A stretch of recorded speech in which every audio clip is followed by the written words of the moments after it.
Good morning, Vancouver. It's April 4th. And from the music loving Pollinate Studio.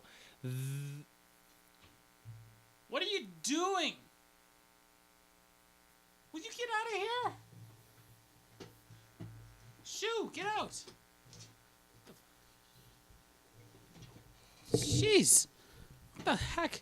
No, get out of here. Jesus. What are you doing? Turn my back for just a minute. Jeez.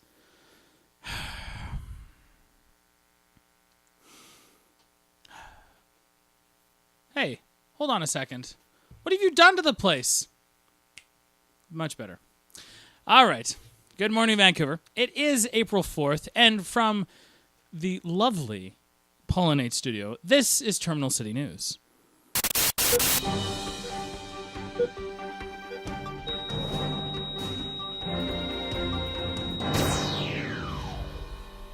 On the first day of the month, taxing in BC reverted from HST back to the PST-GST system that we all really loved.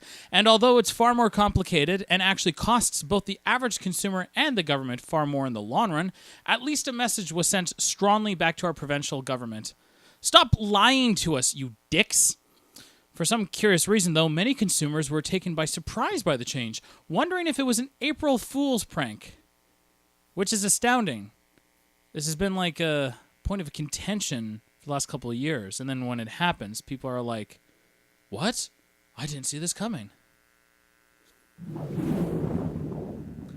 The Burnaby School District, apparently feeling left out by all the other cooler school districts, has voted to extend spring break to 2 weeks next year. Unfortunately, that's 20 years too late as far as I'm concerned. Geez, you guys know what I would have done to have 2 weeks worth of spring break when I was a kid? Or a teenager? I would have slept.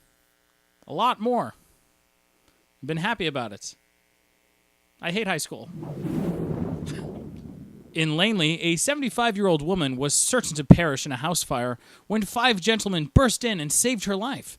It's unknown what their motivations were, but whoever and wherever these brave souls are, thank you for restoring our faith in humanity. On Monday night, Rihanna blew away her audience at Rogers Arena by being an hour late and giving an astoundingly lackluster performance. It's a rare day when your backup dancers seem to have more energy than the headliner, but given Rihanna's preference for enjoying the wacky tobacco, perhaps she was enjoying Vancouver culture a little too much before the show.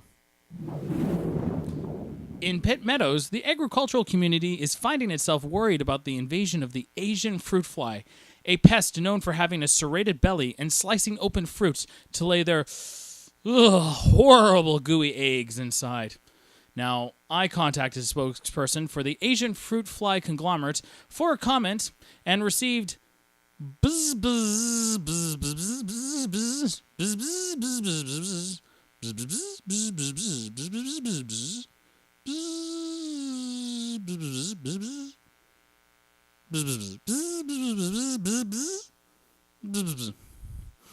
I'll leave it to you to judge the authenticity of that statement. At Gilmore Station, an 80-year-old man was tailgated by an aggressive driver and pulled over to let him pass, which, is not a bad idea. But the road rager wasn't quite satisfied, though, and he got out of his car to punch the elderly man in the face. The assailant then fled the scene thereafter because he's a coward, and police are looking for leads into catching the coward. Personally, I can't help but wonder that if Rihanna is in town, perhaps Chris Brown is likewise in the area and found himself fancying the older man.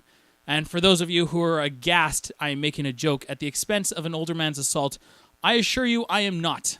I am making a joke at Chris Brown's expense. Because he beats people. Because he's a bad person. And hey, that's all the news we have for you this week, Vancouver. Check back next week when we have a new segment by our extremely professional and knowledgeable meteorologist, Doug Ferguson, when he looks at Vancouver's weather up close and personal.